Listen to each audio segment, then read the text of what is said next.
IMF और FATF की जो कुंजी है वो अमेरिका के हाथ में है और अमेरिका अपनी शराइत मनवाने के लिए और हमें ब्लैकमेल करने के लिए कुछ भी कर सकता है। पाकिस्तान और भारत के बीच, इंडो पाक के बीच जो ट्रेड है वो जब ख़त्म होती है बायलैटरल ट्रेड, तो उसका नुकसान पाकिस्तान को होता है। भारत को उसका नुकसान वो शायद उसको पता भी ना चलता हो, इतना हिस्सा है उसका इसमें। फ्री में बैठे बैठे आप लोगों को आदत सी हो गई है कि आप लोग लोन लेते हैं और उसके बाद उसी से गुजारा करते हैं कि भाई भीख मांगने वाले को या किसी को जो दूसरे से मांग के खाता हो उसकी बात तो आम जिंदगी में भी कोई नहीं सुनता, तो जाहिर है आपकी बात भी कौन सुनेगा। खान साहब, आप कर्जा अगर 50% GDP से ज़्यादा ले लें तो उसके बारे में कहता है कि ये मुल्क अनगवर्नेबल हो गया है, इसको अब कोई नहीं चला सकता।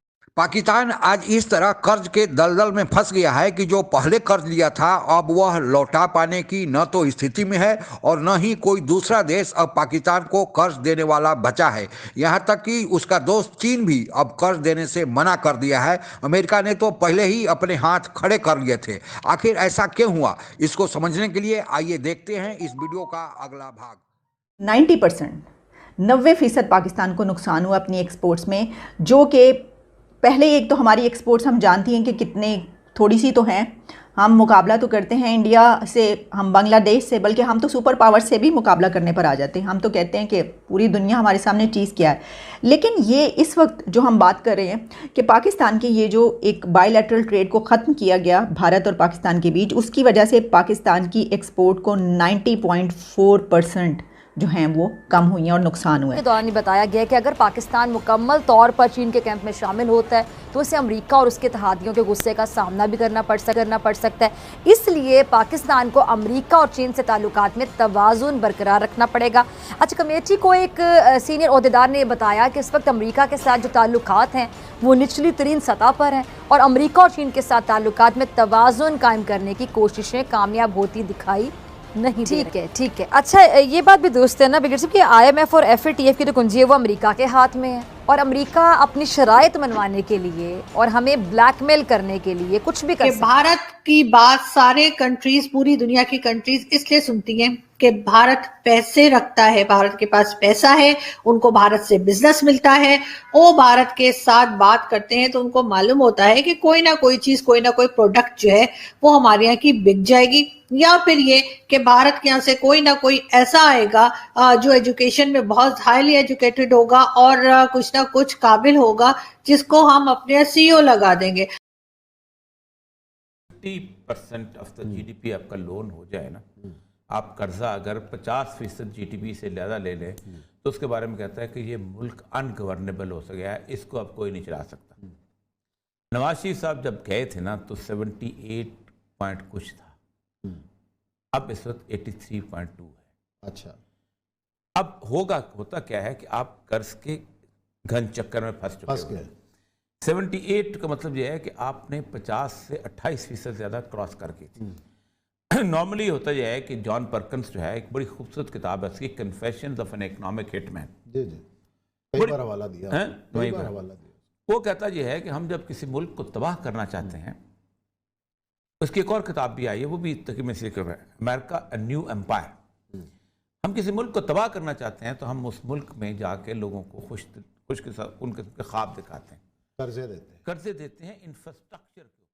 ऐसा नहीं है कि पाकिस्तान की स्थिति शुरू से ही इतनी जर्जर थी। पाकिस्तान जब 1947 में बना और भारत से अलग हुआ, उस समय पाकिस्तान पर कोई भी कर्ज का बोझ नहीं था। 60 के दशक तक तो पाकिस्तान की GDP की विकास दर भी भारत से भी ज़्यादा थी। लोग पाकिस्तान को ज़्यादा अच्छे नज़रों से देखते थे। फिर शुरू हुआ जिहादी कार्यक्रम और यहीं से पाकिस्तान के पतन की कहानी भी शुरू हुई। सोवियत संघ जब अफगानिस्तान में 1979 में आया तो उसको वहाँ से निकालने के लिए अमेरिका ने पाकिस्तान को चुना। पाकिस्तान को चुनने के बाद पाकिस्तान ने अमेरिका के कहने पर जिहादियों की एक फौज बनाई और फिर उन्हें सोवियत संघ से लड़ने के लिए अफगानिस्तान में दाखिल कर दिया।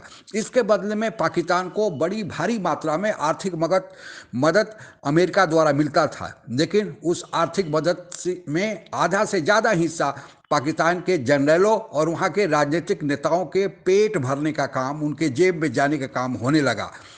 अब इसके साथ ही पाकिस्तान में जिहादी कल्चर अपने आप में भी विकसित होने लगा और वहाँ के नेताओं और वहाँ के जनरलों का पेट भरने लगा।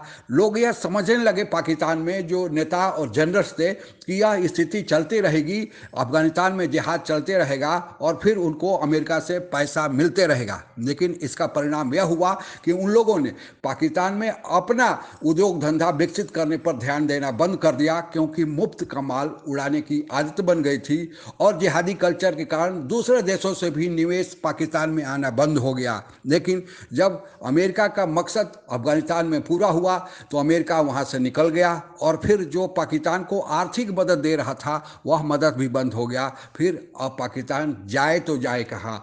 अब फिर सिलसिला हुआ कर्ज लेकर देश को चलाने का। अमेरिका ने तो हाथ खड़े कर दिए थे, लेकिन चीन सामने आया, क्योंकि चीन को जरूरत थी पाकिस्तान की कि वह भारत के खिलाफ पाकिस्तान का उपयोग कर सके। पाकिस्तान को चीन ने भरी मदद की और सीपैक एक परियोजना भी चलाया और सीपैक परियोजना पर फिर चूंकि आतंकी कल्चर वहाँ था, जिहादी कल्चर था, जब उसके सीपैक परियोजना में कार्यरत चीनी इंजीनियर्स और अन्य लोग मारे जाने लगे और पाकिस्तान को यह देखा चीन ने कि यह जो कर्ज चीन दे रहा है पाकिस्तान को वह उसको लौटा देने की स्थिति में भी पाकिस्तान नहीं है, क्योंकि यहाँ के लोग मुफ्तखोरी के आदत में लगे हुए हैं। इसलिए चीन ने भी दो कारणों से कि सीपैक पर हमले हो रहे थे और दूसरा पाकिस्तान की स्थिति दिन पर दिन बिगड़ रही थी, तो फिर कर्ज लौटा कैसे पाएगा। इसके कारण चीन ने भी अपने हाथ मोड़ लिए और उसके बाद आया कोरोना काल। इस कोरोना काल में तो और बुरी तरह से चीन फंस गया और पाकिस्तान भी, इसलिए स्थिति और जर्जर हो गई। आज स्थिति यह है कि अब पाकिस्तान को कर्ज देने वाला भी कोई नहीं। इसी कारण आज की परिचर्चा में यह कहा जा रहा है कि पाकिस्तान की अगर यही स्थिति रही तो पाकिस्तान दिवालिया होने से पाकिस्तान को कोई नहीं बचा सकता। फिर भारत से लड़ने का इस आर्थिक स्थिति पर ख्वाब देखना ही छोड़ दे। आज के लिए बस इतना ही। जय हिंद। चाहते हैं तो कृपया मेरे चैनल को सब्सक्राइब करें तथा बेल आइकन भी दबा दें ताकि नई वीडियो की जानकारी तुरंत आप तक पहुंच जाए। धन्यवाद।